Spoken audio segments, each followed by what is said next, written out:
Most are afraid of unknown depths, skirting shores thinking world flat. I'm with the island girls in celebration of new religion. Nobody led me or said this way. I sailed alone on makeshift raft with wind as companion.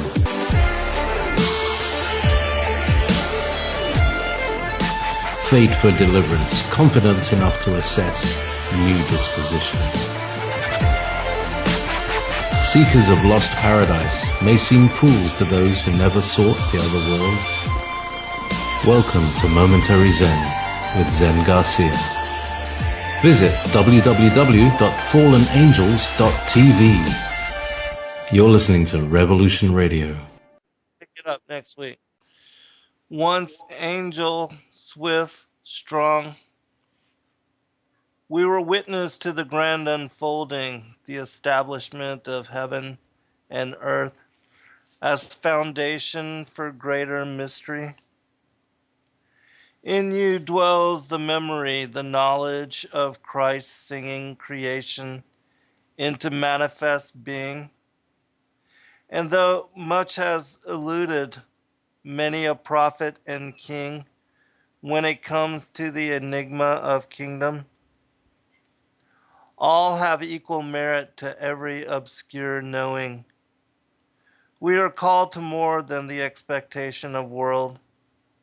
And though it's been little season since we've entertained the sunshine of higher spaces, no remedy can replace the intrigue of such insight, nor diminish the memory of such love burned to mind. As humanity, we are inheritors of the most amazing opportunities, apportioned life, choice, freedom, granted miracle inclusion among the created existence. And no matter their attempts in hiding truth, those whom yield fully to calling are privy to beholden the Most High's secrets, and designated a keeper of the mysteries of heaven. Welcome, friends. I'm your host, Zen Garcia. This is Momentary Zen.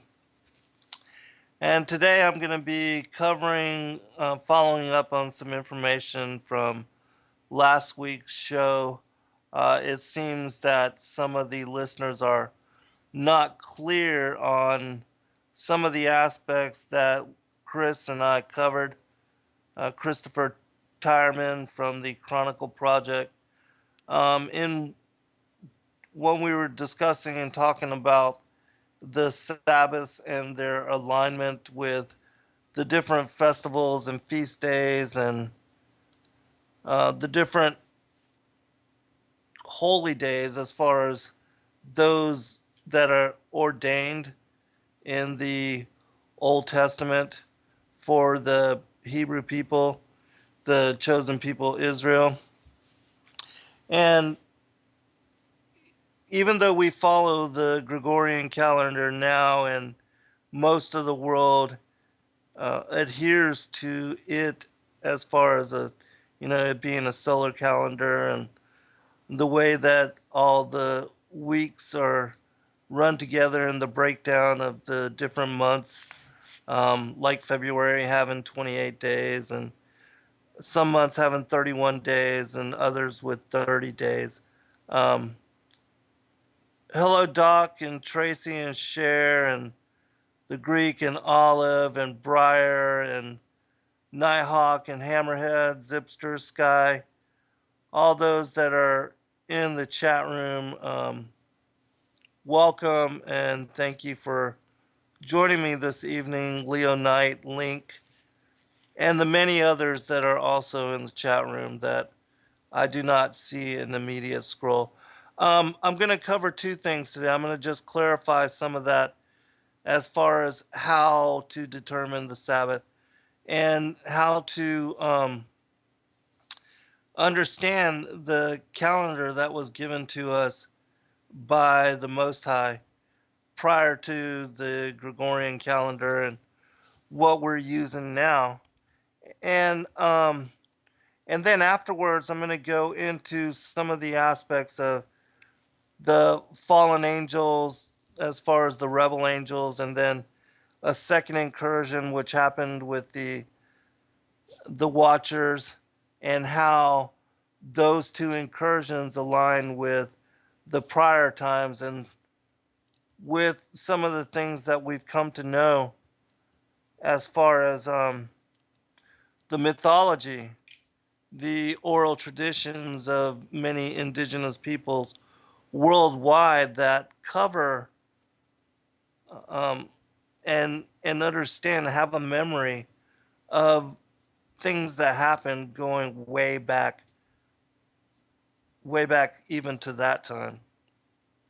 And Hesiod spoke about this in his work, Works and Days, when he talked about the Golden Age and then the Silver Age and the iron and the brass, and how these different epochs of time, how they define when the so-called gods or the ancient aliens or the Anunnaki or the Nephilim, whatever it is that you want to call it, how that prehistory, those things occurred prior to the last 6,000 years of modern humanity, and what the gospel lays out as the period from Adam to, humanity, who we are even now.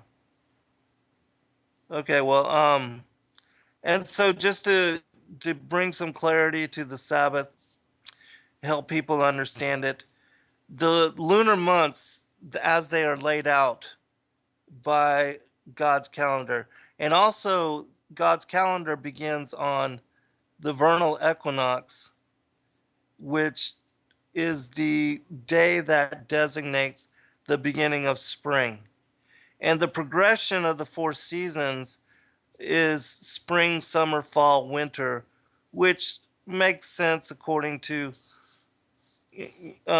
what we see as far as the creation and how things unfold.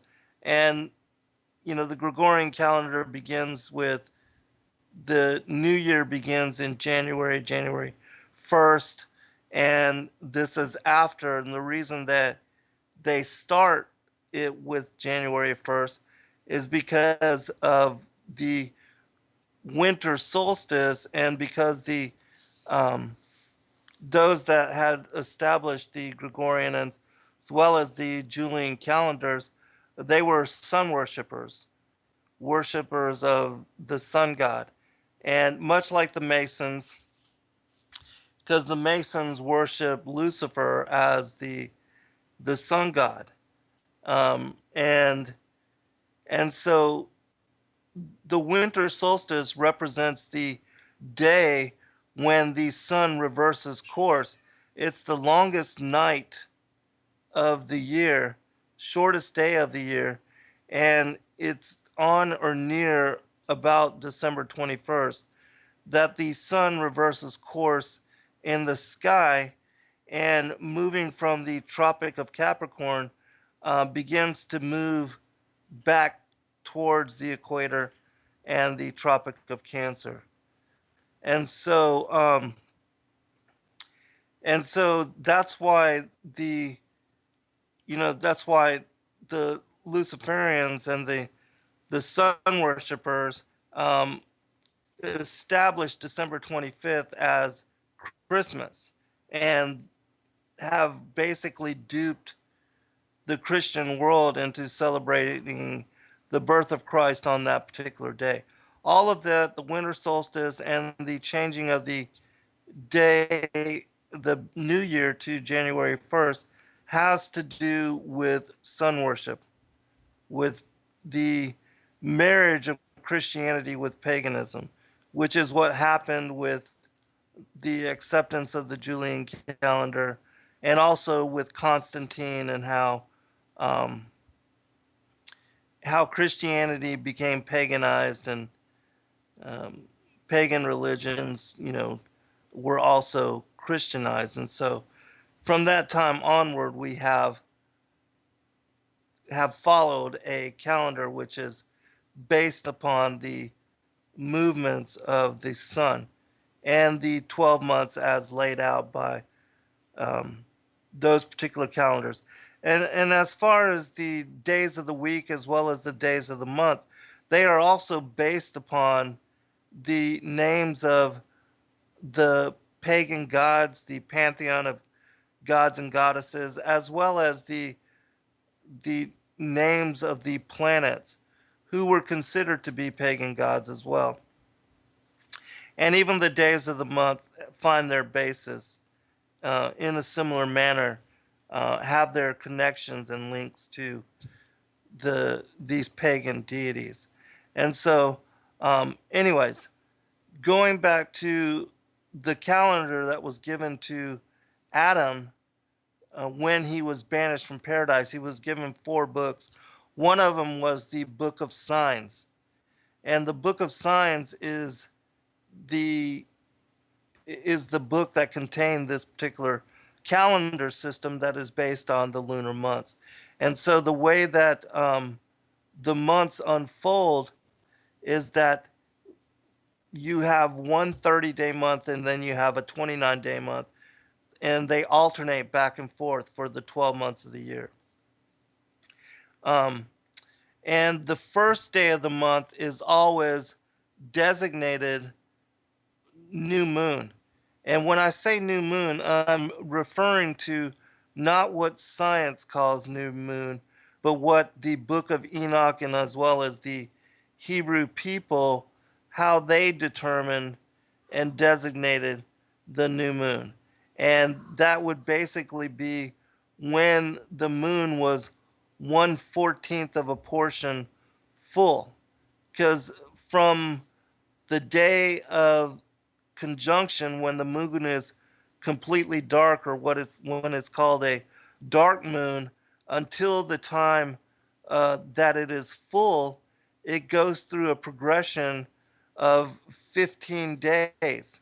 And every quarter, it takes it takes the moon 7.3 days to go into the first quarter, and then full moon, and then third quarter, and back to conjunction.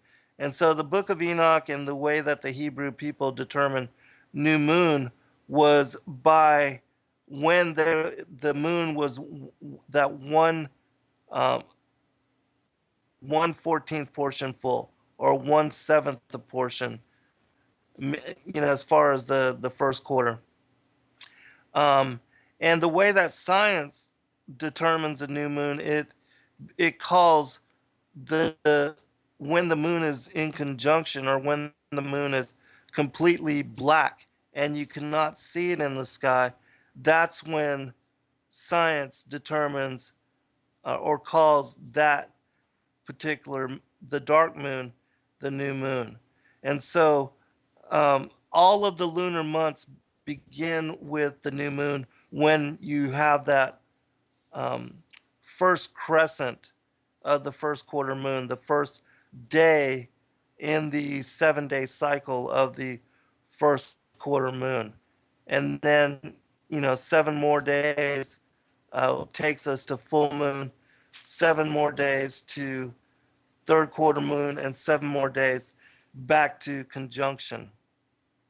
And every first day, the new moon day on God's calendar, is not counted as one of these 7 days of the like, it's not designated Monday, Tuesday, Wednesday, Thursday, Friday, Saturday, or Sunday. It just is the day of the new moon, the first day of the month on each of the lunar months. And then the next 6 days lead up to the second Sabbath, which is aligned with the first quarter moon. And also the way that God's calendar works is that every 1st, every 8th, every 15th, every 22nd, and every 29th, or um, all of those are Sabbaths.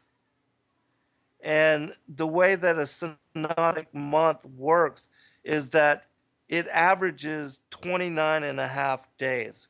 And so that's why you have the alteration, alternatively, 1 month, 30 days, the next month, 29 days, the next month, 30 days, and so on and so forth for 12 months.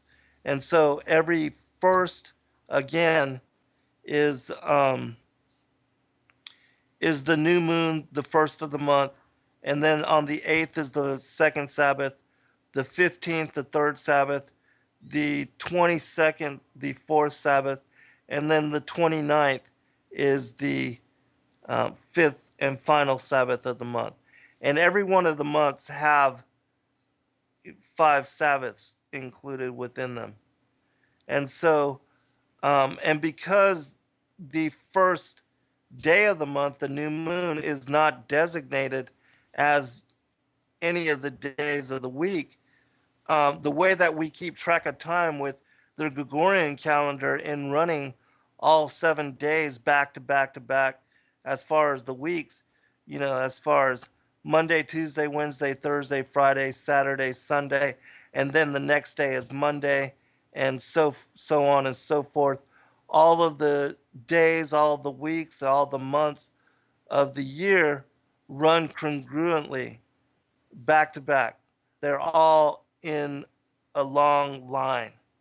And so the Gregorian calendar never takes into account the day of the new moon. And so because of that, um, the new moon can fall on any day of the week.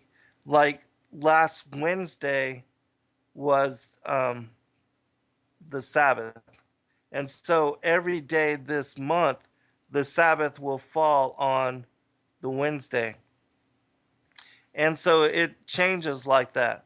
And so I hope that makes sense to you and that you can understand it better, because all of the feast days, the festivals, and the jubilees all also correspond to the day of the Sabbath and the fourth commandment to honor the Sabbath. And the a lot of the Christian world does not believe, or do not believe, that we are held to account currently, because they believe that we're under a new covenant and that we only have to follow the dictates of the New Testament. And so um, most people do not follow the Hebrew feast days or festivals, nor do they honor the new moon or the Sabbath in the way as I just laid it out for you. And they don't determine it in that way. Most mainstream Christians go to church on either Sunday or Sunday, and they're gathering and going together to church on those days is their way of honoring the Sabbath. And so, and another thing, as far as, the Christian holidays that we currently worship and follow, days like, Valentine's Day, Easter, Christmas, um, Halloween, all these different days, which are now Christian holidays, these are all paganized, um, ritual days from some honoring some pagan deity or some feast or festival, which, again, was honoring some pagan deity. And so all of those holidays are, again, not the original Hebrew feast days and festivals that were mandated, ordained by the Most High God for Christians and the Hebrew people to follow. And so, um, just to give you an idea of how so many people now are unwittingly involved in idolatry because they don't understand how to determine when the Sabbath is, nor that we are still under the ordinance to, to honor the festivals and feast days as laid out in the Old Testament. And so, hopefully that brings you clarity on what Chris and I were talking about last week. If you have not heard that show, you can go to my YouTube channel under EndeavorFreedom, and it would be one of the last shows that I've uploaded. All right, let me post this into the chat room real quick.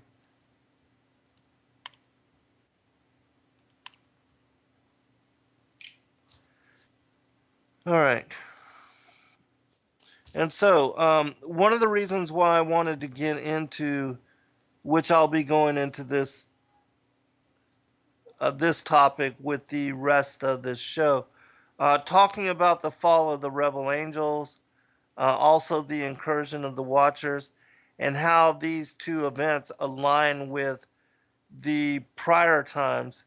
And when I say prior times, I'm speaking about pre-Adamic history and those things which occurred previous to the last 6,000 years, or what is the modern era of, modern humanity, and the creation of Adam, that he was the first of the modern humans, placed here. Banished from paradise, he found himself placed here upon the earth. And so the reason I'm want to cover some of this information is to help people to understand how we have also been deceived into, and a lot of the world has been deceived into worshiping the rebel angels or even the watchers as the ancient aliens, as the gods of most of the pagan cultures and religions worldwide. You're welcome, Zipster and Olive, and those of you that found found that information beneficial as far as helping you to understand the Sabbath. Now, the reason I'm saying this, and this was the whole reason why I wrote my sixth book, Sons of God, Who We Are and Why We're Here, as well as my seventh book, Skyfall, was to help people to understand why it is that it says in Revelation 12 that that old serpent, that ancient dragon known as the devil and Satan, how it is that he deceiveth the whole world. Because this all goes back to what it talks about in Ezekiel chapter 28 and Isaiah chapter 14, when Lucifer, as a fallen cherub, how he had been in paradise prior to his fall, and how he wanted to be as the Most High, and how he boasted that he would elevate his throne, his seat above the throne of God, and that he would steal the worship of the Most High, that he would displace the worship of the Father and the Son, so that he could parade himself as the new morning star. Because that's another thing that people don't realize, is that Even though Lucifer is known as the morning star, Yeshua or Jesus Christ, he is the original morning star, as it mentions in, I believe it's Revelation 19 or 20 or 21, one of those chapters. It talks about how he is from the lineage of David, but that he is the bright and morning star. And so Lucifer, wanting to be as the Most High, he has stolen not only that title, but also has diverted humanity's focus and worship of the original morning star to himself. And so we'll talk about more of that when we come back from the first break. And hopefully, in my discussing and pointing out the two incursions which occurred, um, in our ancient past, how these two incursions led to the establishment of the pagan religions worldwide, and how so many peoples have been led unknowingly and unwittingly, even to up until this day, with the continued worship of Lucifer and the rebel angels, um, without knowing any different or better. Just because they grew up in a certain culture or a certain part of the world, um, they've been led astray without realizing it. And so, and again, as far as my own background and my own history, I was involved in study of New Age mysticism, um, for 20 years before coming full circle. We'll be right back. All right, welcome back, everybody. Just gonna cover a couple passages from the two that are found within the gospel that relate um, Lucifer's station prior to his banishment from the heavens, and um, when him and one third of the angels of the Most High, those that joined him in rebellion and in the war in heaven, when they were cast out of the upper heavens and banished here to the earth. He said, it says, "How art thou fallen from heaven, O Lucifer, son of the morning? How art thou cut down to the ground, which didst weaken the nations? For thou hast said in thine heart, I will ascend into heaven. I will exalt my throne above the stars of God. I will sit also upon the mount of the congregation. In the sides of the north, I will ascend above the heights of the clouds, and I will be like the Most High." And so this declaration is the whole agenda as far as the New World Order. Because contrary to what we think that the New World Order has only to do with the establishment of world government and global dominance, rule with impunity by the bloodlines that are linked to Satan. And if you don't know that aspect of the story, I covered that in my fourth book, Lucifer, Father of Cain. That the beguilement of Eve, which took place in the garden, her eating fruit from the tree of the knowledge of good and evil, that has everything to do with her being seduced by the Nakash, which the Nakash, meaning the Hebrew word, means enchanter, shining one. That he was much like a magician, or because he was a heavenly being, and so to Eve he was supernatural. He seemed to radiate and to have powers and abilities that she did not have at that time. And so, and so when Adam and Eve were cast out of paradise after eating of the tree of the knowledge of good and evil, they were transformed into flesh and placed here upon the earth that we now find ourselves living and inhabiting upon. That it was here that she was seduced and impregnated with Cain, and that the children of the devil, the seed of the serpent, they are those that are sitting on the thrones of the world today. And that um, Christ referred to these people as a den of the vipers, the Pharisees, which, um, the Pharisees that came to hold authority over the temple, because they were spared by Joshua in the time when he went in to wipe out every man, woman, and child that was living in the land of Canaan at that time.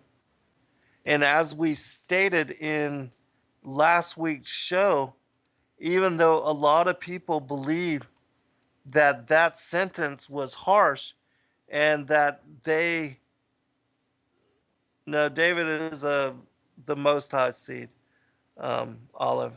But anyways, even though most people think that his commandment to wipe out every man, woman, and child was so harsh, and they depict the Most High God, or the God of the Old Testament, Yahweh Elohim, they consider him to be homicidal or genocidal, and that this is, for a lot of people, they have used this um, as reason to hate or to not follow the God of the Old Testament.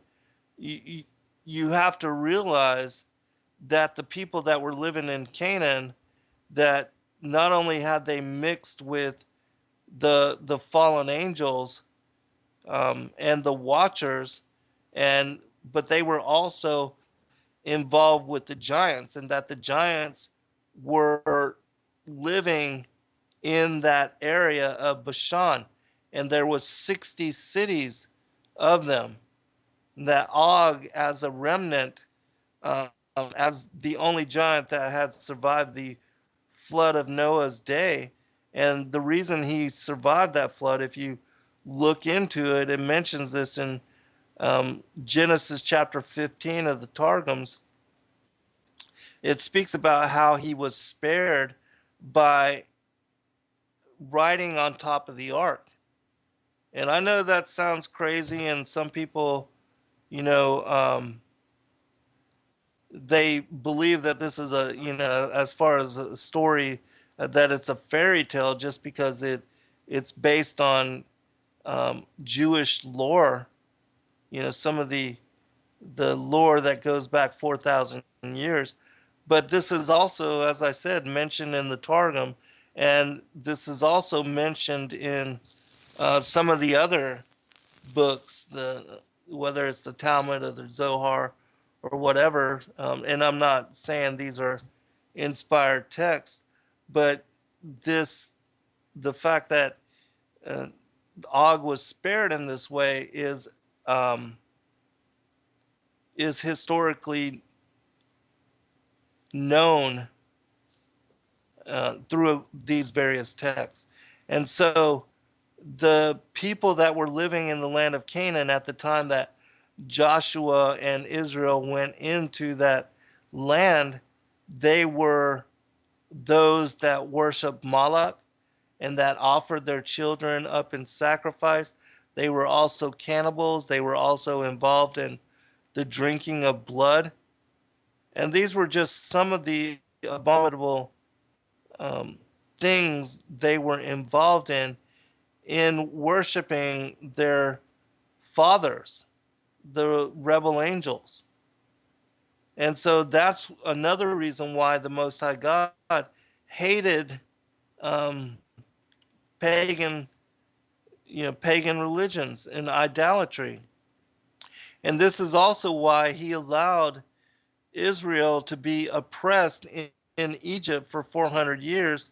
And by bringing them out of Egypt and taking them into Canaan and allowing them to take over that land, he was showing how he was the only true God, and how all of the other pagan gods, how they were nothing more than his angels that were cast out of the heavens uh, long prior.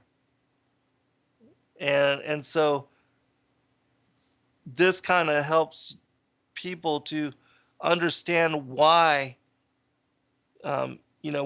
why Israel was given the commandment to wipe out every man, woman, and child, and also whom they were going up against in the land of Canaan, and how those particular people, as I said, they were performing and involved in ritual and religious rituals, which were considered to be an abomination. And you can find all of this information as well, all throughout the Old Testament, as well as the wars of of Israel, the people of Israel, with these particular giant lineages. Because it wasn't just Moses going up against Og and Joshua going up against the sons of Anak, but this continued on, and you find even the story of David and Goliath, and then the children of David fighting against the brothers of Goliath, and how there were four giants um, from that were the children of Og when he married into the children of Cain, who are the original serpent seed. And so, yes, the giants are also the serpent seed, but Cain, the line of Cain, because Cain killed his brother, Cain was the original hybrid son of the devil. And all of those that were born of his lineage and that peopled the world, they were of the devil's children.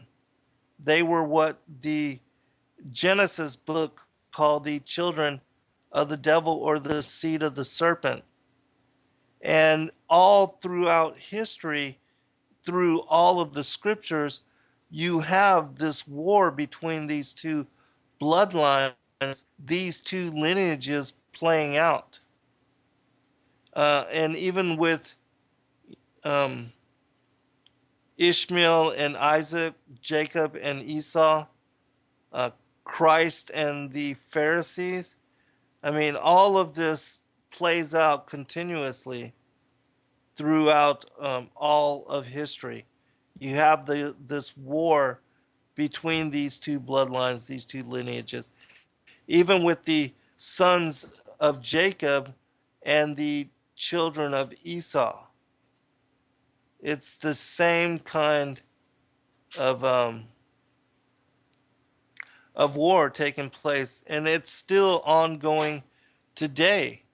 I've read that quote from one of the elites, one of those that had been told by his family line that they were, basically the children of the devil.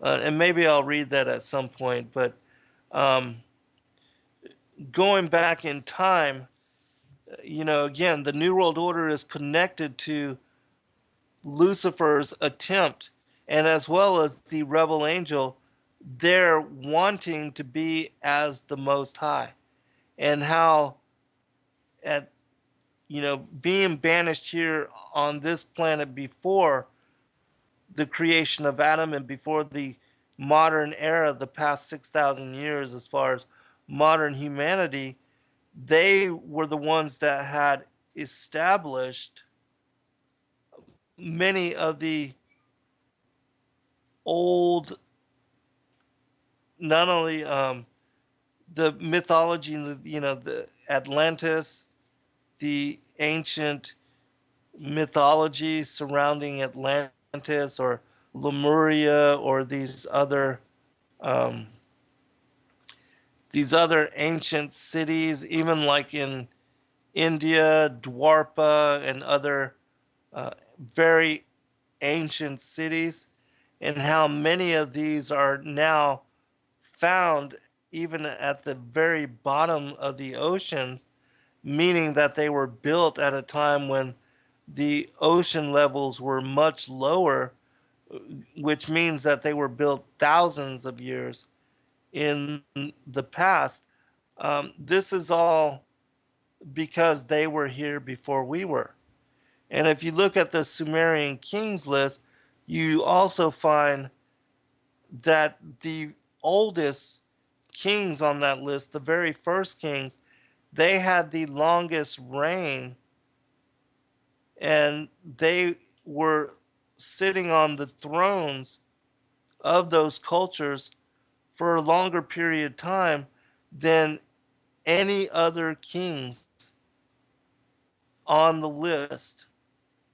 And that Berosus, he speaks of the time when the gods, walked upon the earth and how they were here in our ancient past. And so all of this is linked to the rebel angels being cast out on what the book of the secrets of Enoch refers to as the second day. And so it was on the second day that they were cast out of the heavens. And this was, again, as I said, before the incursion of the Watchers, because the Watchers, the 200 angels that left their place of habitation, they left their ordinance is in the heaven, or what Jude refers to. Now, let me pull this up real quick. In the book of Jude, we're given an account of these Watchers having left their place of habitation. That didn't happen until after the creation of Adam and Eve and after they had fallen from paradise. And so the rebel angels, they were cast out of the heavens long, long before the Watcher angels left their ordinances and left their place of habitation. All right, it says this.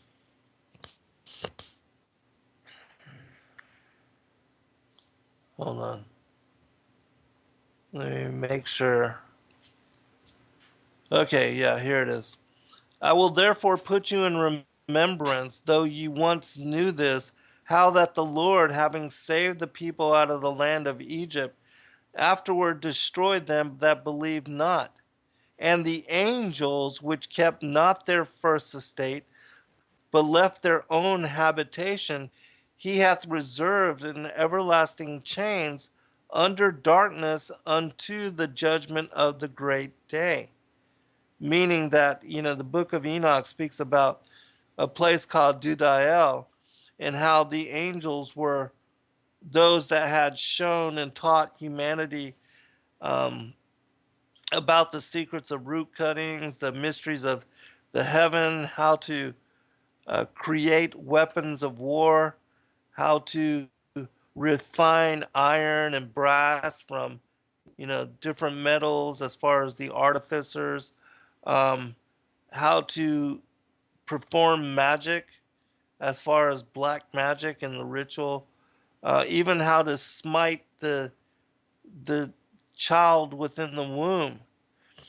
All these things the book of Enoch um, cites as finding their origin with the Watcher angels, those 200 angels which left their place of habitation, and that lusting after the daughters of Cain, they went to whoring after the children of humanity. And so, just continuing with this quote, even as Sodom and Gomorrah and the cities about them in like manner giving themselves over to fornication and going after strange flesh, are set forth for an example, suffering the vengeance of eternal life. I just did a show this past Saturday on the writings of Abraham. And in that particular text, it talks about how the residents of Sodom and Gomorrah, how they would abduct the people that came into their city, they would steal their goods, and then they would basically gang rape them, men and women. And being bisexual in preference, um, and again, many of the giants were living in these particular cities and the areas surrounding Bashan, and they were bisexual in their orientation. And so they would abduct the people that came into their cities and, as I said, basically gang rape them, and steal their goods, and then they would not allow any of the residents, the people there, which, Lot, Abraham's nephew, he was living among the people of Sodom. They were not allowed to feed or to take in to the city any of the strangers that visited their particular cities. And so they were allowed to starve to death. And, again, they would steal their goods and they would uh, rape them, sometimes even to death. Continuing with the quote from Jude. Likewise, also these filthy dreamers defile the flesh, despise dominion, and speak evil of dignities. Yet Michael the archangel, when contending with the devil, he disputed about the body of Moses, durst not bring against him a railing accusation, but said, the Lord rebuke thee.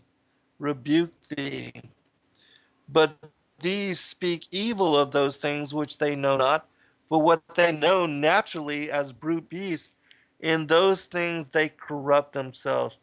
Meaning that the watcher angels, they had lusted not only after the daughters of Cain, but also had sex with the animals and with the different creatures of the world. And they brought into being these different hybrid creatures, of which we see, um, we find in the mythology of the world creatures like centaurs and gorgons, things of that nature. We'll be right back.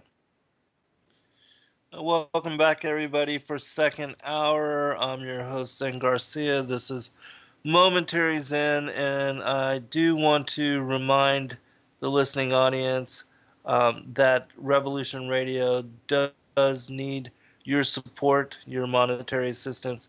If you can afford to share it, and we're not asking you to put yourself out in any way, but for the price of a Happy Meal if you eat at McDonald's, or the price of a meal anywhere else, as far as any particular fast food chain, you can gain access to the archives, which allows you to download in MP3 form all of the shows of all the various hosts on both Studio A and Studio B, going back to the beginning of January, even of last year, I believe.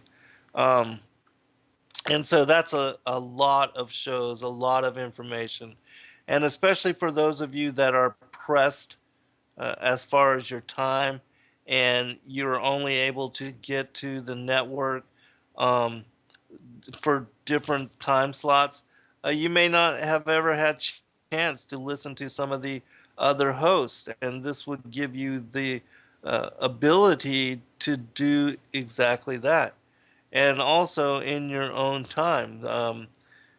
Instead of listening to the radio and to all the commercialization of mainstream radio networks, burn you a data disk and of a few shows from all the different hosts and see who you groove with and who you particularly like. And then in that way, you can, if you find somebody that you especially like listening to, not only can you then try to catch them live and join in on the discussion as far as the fellowship of the chat room while they are live on either Studio A or Studio B. Um, but you can also gain access to all of the shows, as I said, going back months and months and months, and catch some of the special guests that I know that all of the different hosts have uh, invited and have interviewed on the both the Studio A and Studio B. And also, if you don't want to, sign up for the archives, or that's not your particular thing, you can also support the network in purchasing the bullet drive with the huge amount of emergency information, the three different sizes as far as the non-GMO seed packs, um, for individuals, families, super size that, it's a worthy investment just to have these heirloom seeds that are not GMO, or and also not tainted in a way that you're not getting the best quality fruits and vegetables. If you are a person that likes to do that kind of thing, likes to garden, which I think growing your own food is a skill um, worthy of investing your time into.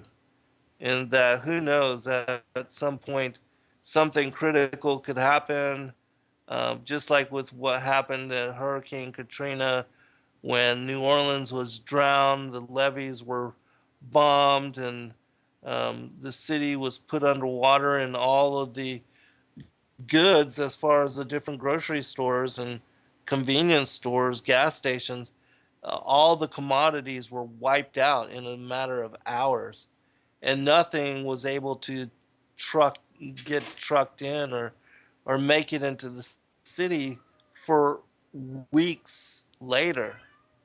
And so, people that didn't have food, didn't have a supply of emergency goods or anything set aside, they suffered greatly. And I'm sure that there were people that even starved to death. So, anyways, those of you that can, please do go to freedomslips.com, click on the donation button.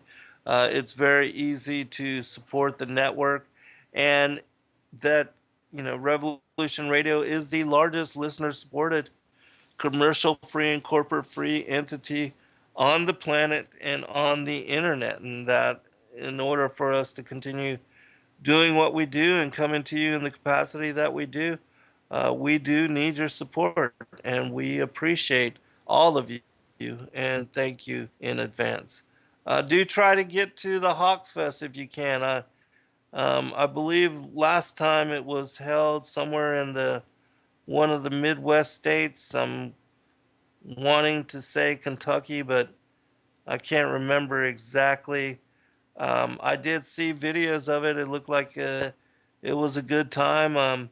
As far as the family here at Revolution Radio, there are a lot of really good people, very knowledgeable, very wise, very well researched and studied individuals, and um, definitely worthy as far as getting to know if you have that chance, that opportunity. And so, going back to the topic of hand. Um, as far as I was talking about the serpent seed, and there was a lot of commentary.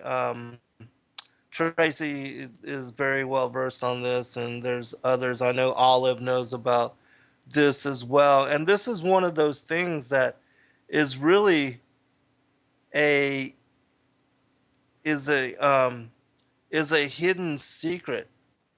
Like the children of Adam, the sons of Adam, they don't know, or most of the masses, they do not know about the children of Cain, nor that there has been a war ongoing since the time of the garden, and that that this is the reason, one of the reasons why they do the things that they do in supporting Lucifer and the other rebel angels and the agenda that has been put forth for them in the, the protocols of the learned elders of Zion, and other um, New World Order texts, quiet weapons for a silent war, things of that nature. There's many, the report from Iron Mountain, um, where they talk about their modus operandi, the how they would assert global dominance, and also like the letter from Albert Pike to Giuseppe Mazzini, the creator of the Italian mafia, and Albert Pike, he was the uh, Grand Master of the Scottish Rite of Freemasonry, and also he was a Civil War general.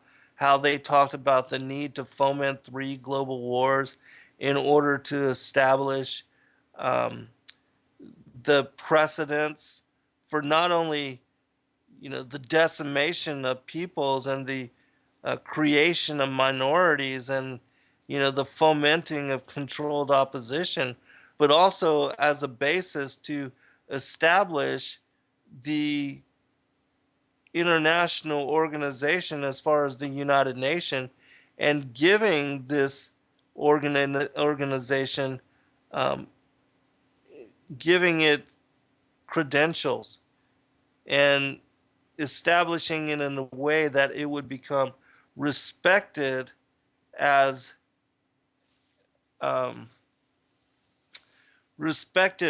a organization to deliberate and handle world affairs, and that now most of the nations of the world have come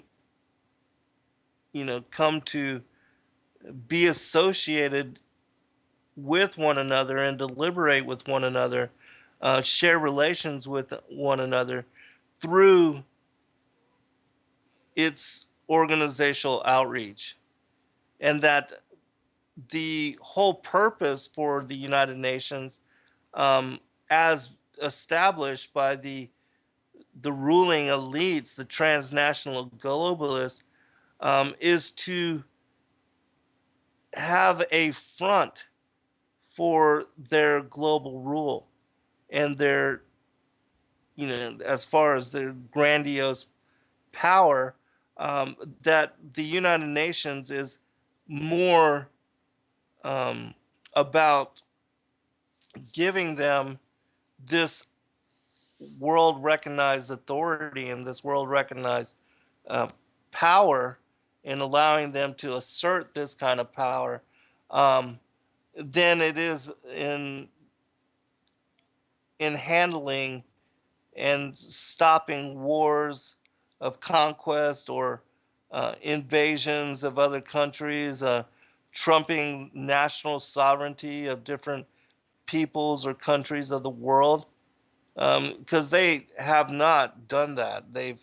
In fact, the United Nations has been responsible for the creation of more wars and sanctions, and um, you know, okaying different invasions, and so that's what the world does not recognize, is that the United Nations is not for the perpetuation of peace, but more about the perpetuation of controlled opposition and antagonism.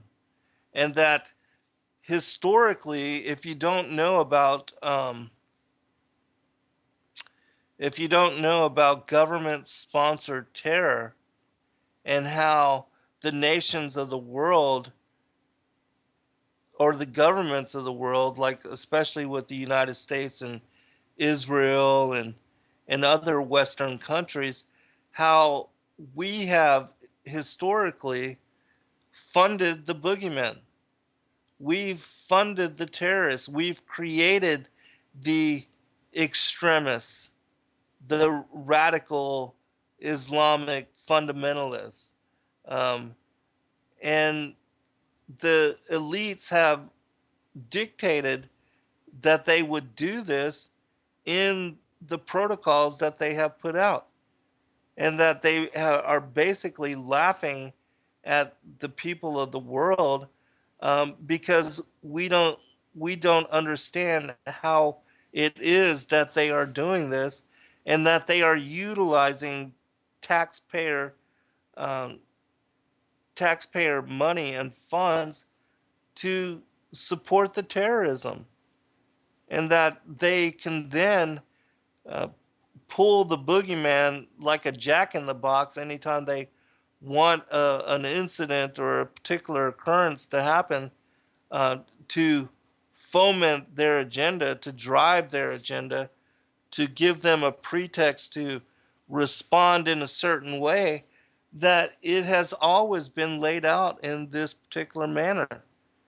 And the people, because they're too ignorant to realize um, that the global elite work in such manner, um, they think that if they support the right or the left, that it will make a difference, when in actuality there's no difference as far as the political parties.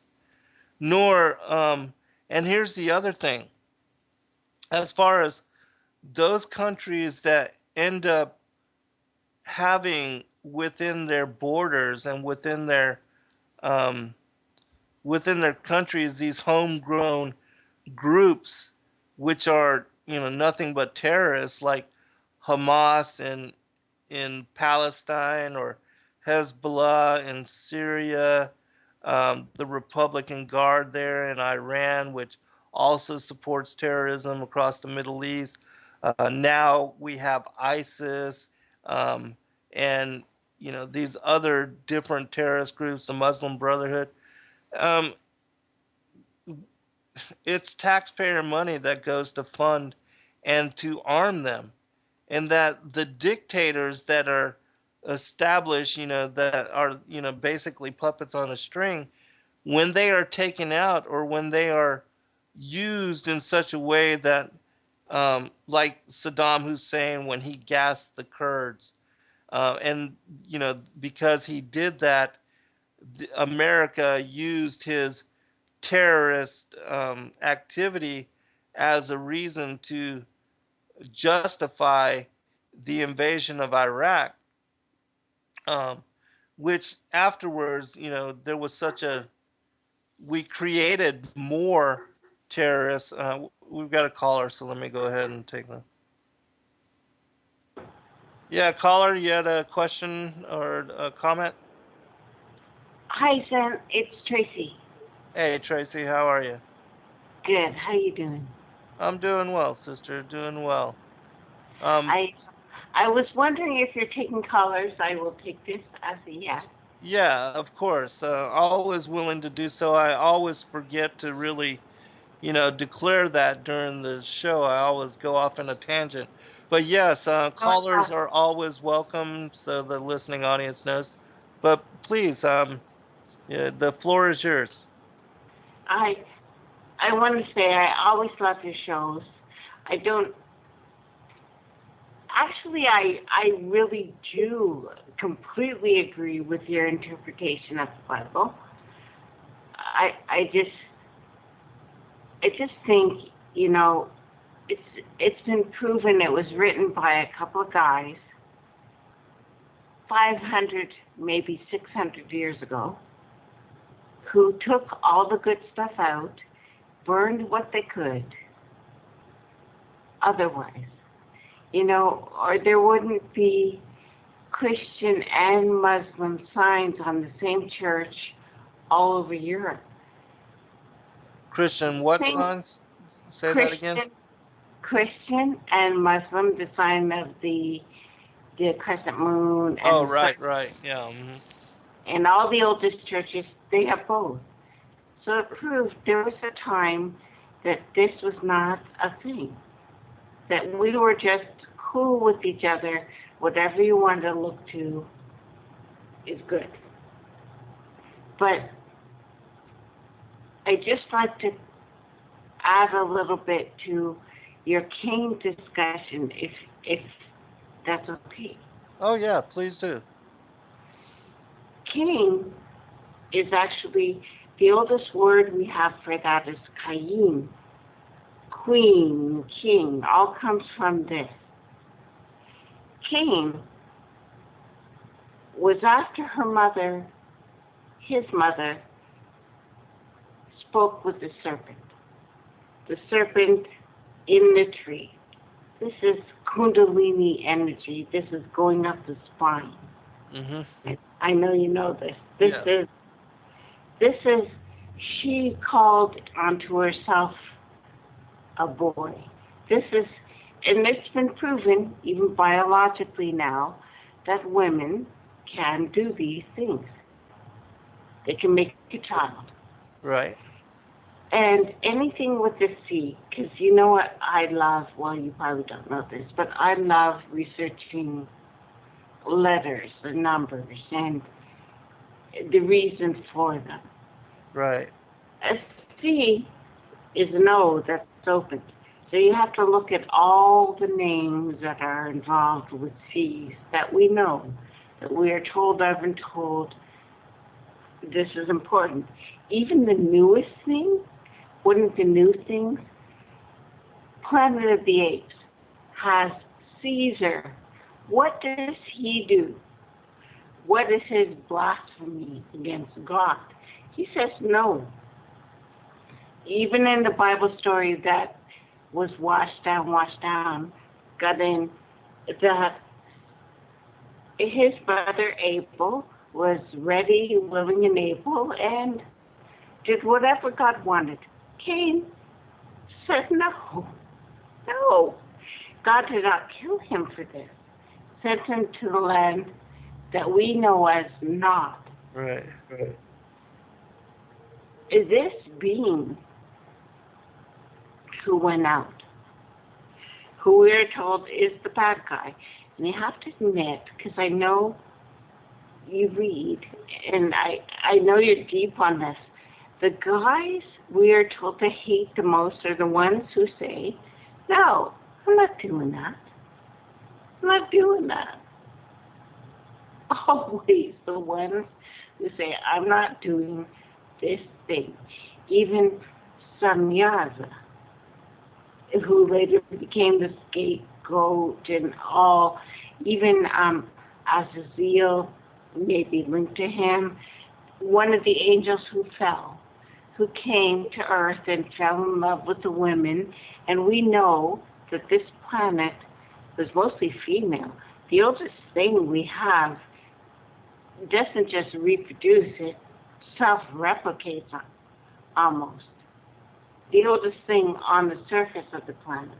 In the waters, we have the imagination of Mother that has everything. But if we're going to talk about Daddy, who's Daddy, the Jesuit on the crown right now worships the Dark Father. That's Darth Vader, for God's sake. You can't clean that up. You can't make that sound pretty. No matter how, and he doesn't dress as fabulous as the last cross-dressing man on the throne. obviously. He used to wear the red slippers and everything. He did dress snappy, you have to admit. Mm-hmm. So, I guess my question to you is, if we're going to pick who's the good guy, who's the bad guy, and I really want to know, what criteria are we going to use? Are we going to use some God interpretation? Because did you know the oldest name for Mount Kilimanjaro is Enki? So this is one of the oldest gods that everyone knows that Sitchin came out with when he was told to write this thing, which is completely not anything any African wrote or knew about. Enki is a mountain.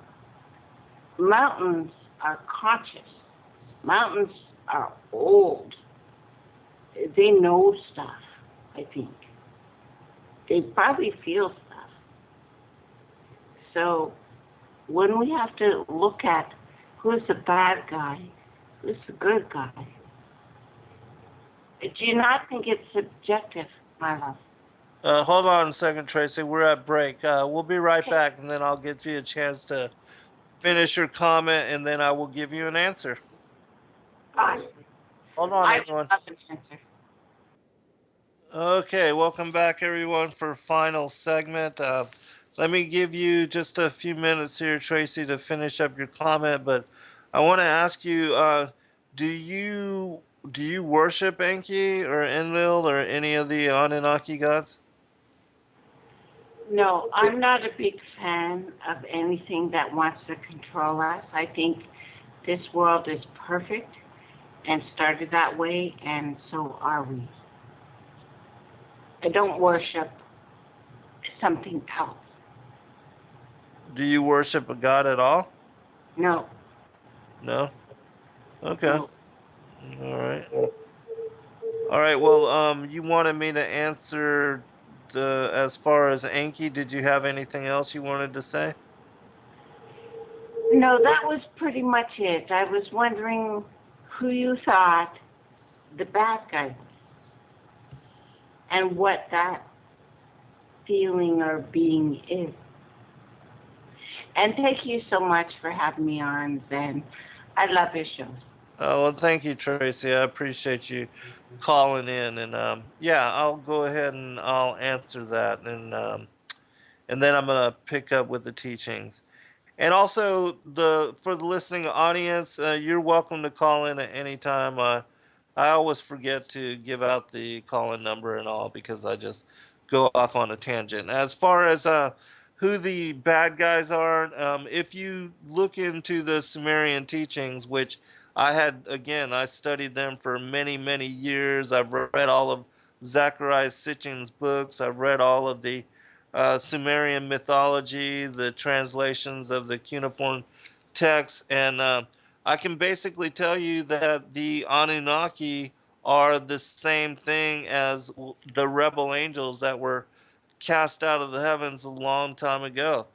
Even they, the Sumerians, they show a depiction of some of these beings as being feathered serpents, and that I've in my books I talk about how the worship of the feathered serpent goes back to the same thing as Revelation 12 with the worship of the ancient dragon, or the mythology that is connected to the dragon, or what we see as the reptilian beings, and that they are the bad guys. They are the rebel angels, and then the 200 that join them.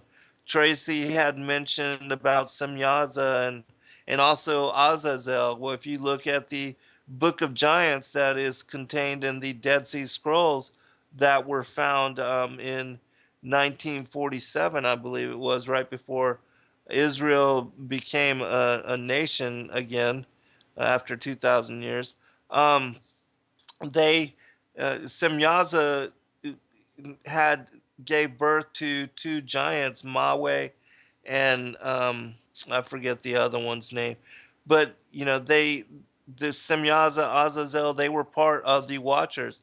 The Book of Enoch names them as being one of the leaders, the chiefs of the different hosts that fell, and coming down to the earth, they made a pact, a mutual pact. It says mutual imprecations to go ahead and commit this grand sin, which the grand sin was to take wives of the daughters of men. If you read chapter 100 of the Kebra Nagas, which is an Ethiopic text called the Glory of Kings, it gives you great detail as to um, who the Watchers were, how they were transformed into flesh um, by Christ, by the Most High, after they left and abandoned their ordinance, as I read from the book of Jude. And so the bad guys are who we call and are referring to as the ancient aliens. Now, the ancient aliens, of course, are given a whole different angle to it. They basically say that the ancient aliens, or the fallen angels, that they were the creators of humanity, and that we were made in their image, and that humanity are actually the children of these extraterrestrial beings.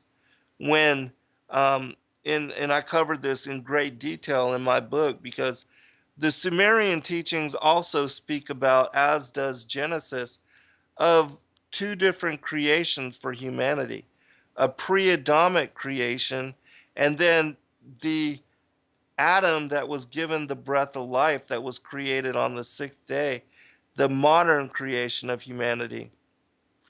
The Sumerian teachings refer to these two beings as the primitive worker and the civilized man. Well, if you really look into the ancient mysteries, the ancient history, as I've laid it out in my book, Sons of God, you come to know that the Anunnaki, they tried to create a slave race out of the pre-Adamic human that was found here on the planet when they arrived. And according to their own text, they arrived here 432,000 years ago, or somewhere about then, which is 10 shars, or one shar equals 3,600 years, which, according to the mythology, and you have to really be careful with believing what they say, because again, they are the fallen angels, and just like the things that they teach, those people that channel information, they will teach 95% truth and base it on the story of themselves, but they'll lace it with 5% disinformation, which is basically leaven, and it will confuse people as far as what is truth and what isn't. And so, and so when you look back again at their attempts at creating a slave race out of the pre-Adamic humans that were here, well, they were judged for that. And the Most High, Yahweh Elohim, the God of the Old Testament, he created his own special creature, his own special being in his own image. The Father and the Son and the Holy Spirit, they created the Adam and gave him the breath of life. Basically, put the who we are as angelic beings, our spirits, married our spirits with flesh, and we came to exist as modern humanity. Well, after modern humanity came to be on the scene, Adam and his children, Lucifer seduced Eve, created his own bloodline, his own lineage to work through. And that is the children of Cain, as listed in Genesis chapter 4. And this is the whole reason why Cain and his lineage are listed and cited in Genesis chapter 4. And then you have Adam and his bloodline and lineage cited in Genesis chapter 5, beginning with Seth. The Bible says that Seth was born in Adam's similitude and his likeness. And the reason it says that is because Cain was not of Adam's similitude and likeness. He was more of the nature of his father, which is why he was the first murderer, liar, and deceiver, which Adam was not a murderer, liar, or a deceiver, but Lucifer, Satan, was. And so Cain followed after the nature of his father, and that's why he murdered his half brother Abel. And um, Cain was the stepchild for Adam, and Adam raised him until he did murder Abel. And then he was exiled, banished from the family, and that's when he went into the land of Nod. And according to some stories, he married his own twin sister, who was to be given as bride to Abel. This was one of the reasons why he decided to kill Abel. The other was because he denied that there was a judgment or an afterlife, and they fought over that. You can find that story in the book of Jasher, in the book of Jubilees, if you want to get more detail on that particular aspect of it. But anyways, and so others say that when he went into the land of Nod, he took a wife of the pre-Adamic humans that were already living in that area. So either way, however you uh, perceive wherever he took a wife from, his bloodline and his lineage is what led up to and connects to the children of Cain that were perpetuated by Noah's son Ham. And Ham was born of um, the mother Nama, which was a different wife than the mother that was born. Noah's first wife gave him the children Shem and Japheth, and they are of the seed of promise. They are of the line of Adam. But the Most High told Noah to marry Nama, who was um, of the bloodline of Cain, in order that the seed of Cain would have continuance after the flood. You can find more information about this in the writings of Abraham. Chapter 18 will give you great detail on this. Or you can just read my fourth book, Lucifer, Father of Cain, as I lay out all of this information in that book and give you over 200 sources from a myriad variety of extra biblical, extra canonical texts, which verify this accounting, and gives you the source to research it for yourself. But if you are interested in any of my books, you can go to zengarcia.com, click on the Contact Us, um, and send me an email and let me know which ones you are interested in. My first two books are sold out. My first book, Look Somewhere Different. My second book, When the Evening Dies. Those two are sold out. But I do have my third through my eighth books available. My third book is A Different Way of Being. My fourth book, Lucifer, Father of Cain. My fifth book, Awaken to the New World Order. My sixth book, Sons of God, Who We Are and Why We're Here. My seventh book, Skyfall, The Angels of Destiny. And my eighth book, which is a copy of the Aramaic and Palestinian Targums in English. And if you don't know what the Targums are, The Targums were translations of the original Hebrew Torah in Aramaic. And the Targums that I've released in my 8th book are the English translations of those Aramaic translations of the original Hebrew Torah, which they are fascinating to read, and they give you great insight into a lot of these stories, the biblical stories that people are confused on, like the whole seed of the serpent. The Targums verified this and have this accounting within them. Um, and, I do cite the Targums in my 4th book, Lucifer, Father of Cain, as well. And so if you're interested in any of those books, just contact me, let me know which ones you're interested in, and I'll be glad to give you a bulk discount as well as autograph them for free. Um, but continuing with the story. And so the rebel angels, the ones that were banished from the heavens on the 2nd day, they were here on the planet and in the solar system from the 2nd to the 6th day. And they were the ones, as the Anunnaki, or the sons of Anak, they were what, Tracy asked me about the bad guys. They were the ones that were trying to create a slave race from the pre-Adamic humans that were already here.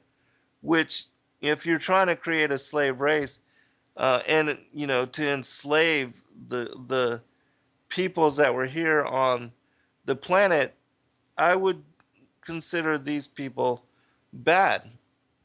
And again, as I said, at the beginning of the show, they are the Nakash of Genesis chapter 3. The Nakash meaning Lucifer, this serpent that tricked Eve into eating from the tree of the knowledge of good and evil, that he was the one that actually beguiled her, as it says in 2 Corinthians chapter 11, when Paul speaks about Eve not being a chaste virgin, um, that she was beguiled by the serpent, and she was impregnated with the child Cain, who was the first hybrid son of the devil. And so, um, this led to, during the time of Yared, which means descent, his name means descent. It was during his life, and he was the father of Enoch. It was during the time of Yared that the Watchers, the 200 angels led by Semyaza and Azazel and many of the other uh, Watcher angels, they left their place of habitation. They came down. They were transformed into male human bodies, and they were able to mate with the daughters of Cain. They were the ones that it says in Genesis chapter 6, the sons of God that mated with the daughters of humanity and created the race of giants known as the men of renown, and that there would be giants on the planet before and after the flood. These were the children that were born of that interdiction, of that. I talked about the two different um, incursions of angels here to this planet. Well, that was the second incursion. And so, if you don't know that there were two different incursions, you would not understand how one led to the prehistory, the prior times, and even to the mythology, the stories of Atlantis. These were the rebel angels, the Anunnaki of the Sumerian tradition. They were here on the planet before the modern creation of humanity. And after Adam and Eve were banished from paradise, after she was impregnated with Cain, and the seed of the serpent was born from Cain's lineage, and the seed of the woman from the children born to Adam through Seth. Um, it was the flood of Noah's day was to wipe out this hybrid bloodline, this hybrid seed line. In Second Baruch, the second book of Baruch, it speaks about how 409,000 giants were wiped out. In chapter 12 of the Wisdom of Solomon, it cites how all of the giants were wiped out except Og, and that Noah and his family were the only ones spared, and he was allowed to repopulate the planet because he was pure in his generations, meaning that he was not yet tainted by the fallen angel genetics or the seed of the serpent. But again, as I said, he was told to take a wife of the seed of Cain and Nama, and Ham was born from his marriage to her. And it was through Ham's line that the that Og married into Ham's line, and that Nimrod, who was called a Gibberim, also a giant, he was known to be of giant stature. Um, it was Ham's line that again got involved with not only the fallen angels, but that Og of Bashan, the last remnant giant who was spared from the flood, that he married into Ham's lineage. And like David and Goliath, the giants Goliath and Saph and Ishbenbab, there were four of them. They are the children of Og and Ham's lineage. And so that is what perpetuated the giants after the flood, and the seed of the serpent, they were allowed continuation through the lineage of Ham. And they are the ones that Joshua, when he went into the land of Canaan, he was told to wipe out every man, woman, and child according to the commandment of God. He spared a certain group of people, and they became servants to the um, the Levitical priesthood. And when the Sadducees were wiped out, were killed, the Pharisees took over control of the temple, and they are of the line of Cain as well. And that's why Christ, during his time, he said that I know you are Abraham's seed, but you are of your father the devil. And he called them a den of vipers. Um, that's why in the parable of the wheat and the tares, the children of the devil, the tares, are spoken of as being sown by the enemy that snuck into the garden. And that enemy was Lucifer, and he impregnated Cain and sowed the tares. That's why the tares at the end of days are thrown into the fire, and the wheat are gathered for the barn. Same thing with the difference as far as the goat and the sheep, and the wise and the foolish virgins. This whole thing that I explained in this show plays out all through Scripture. And if you